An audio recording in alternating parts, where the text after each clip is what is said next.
I opened my eyes to see the walls of my cell once more greet me.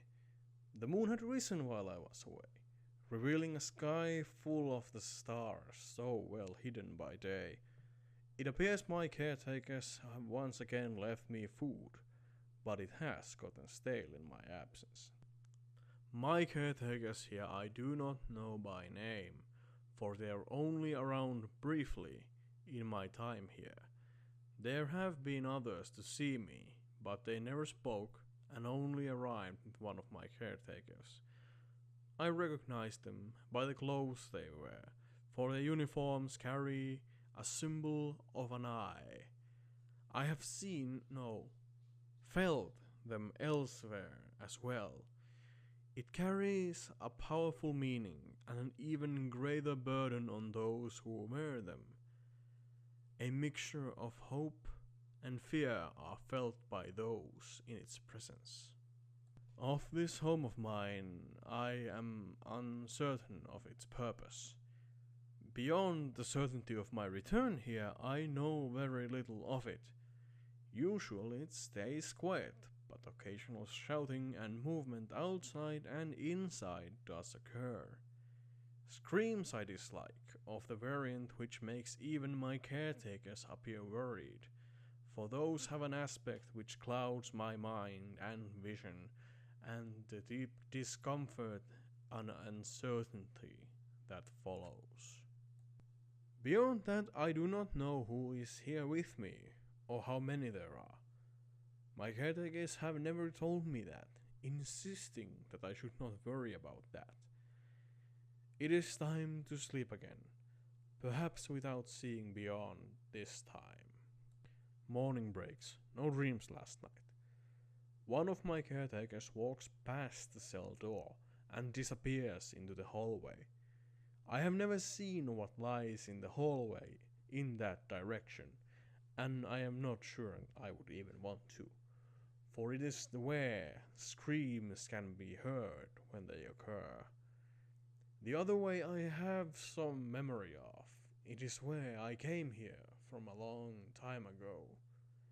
At least I think it is a long time.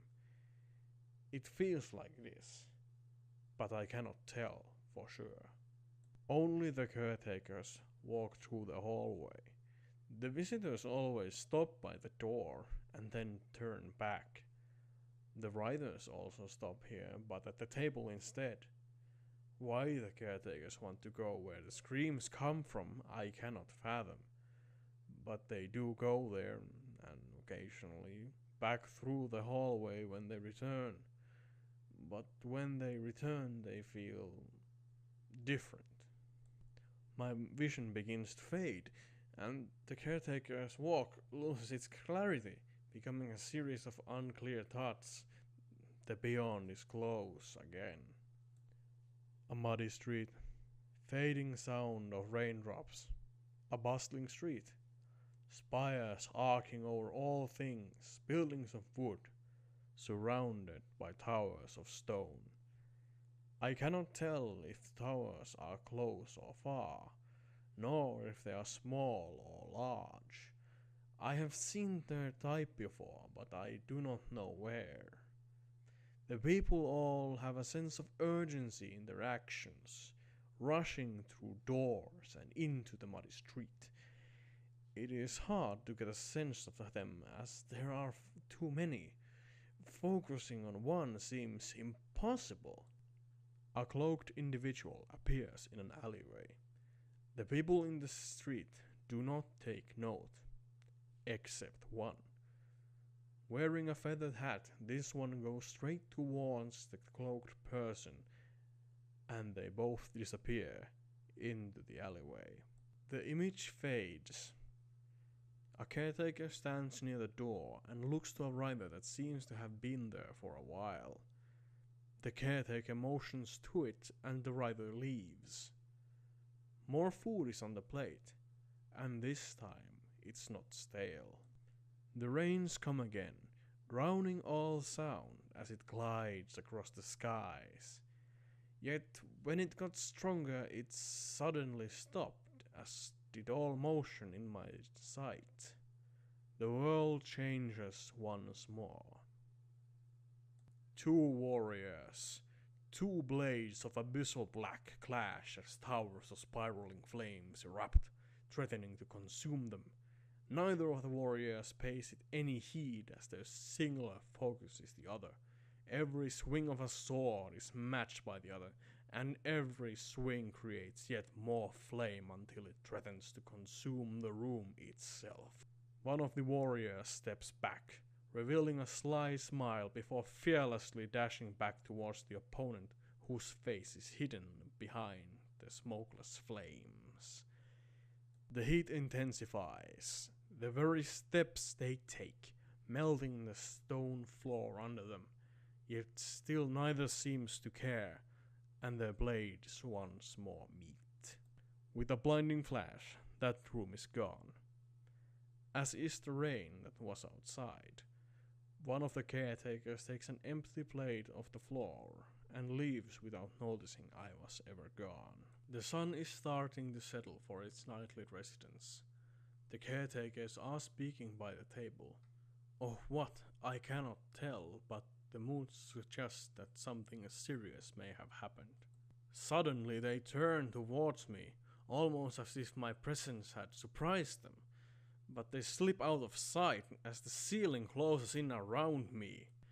I see the edge of a world, though I am not sure which, and someone who is standing there staring into the abyss below. An observer?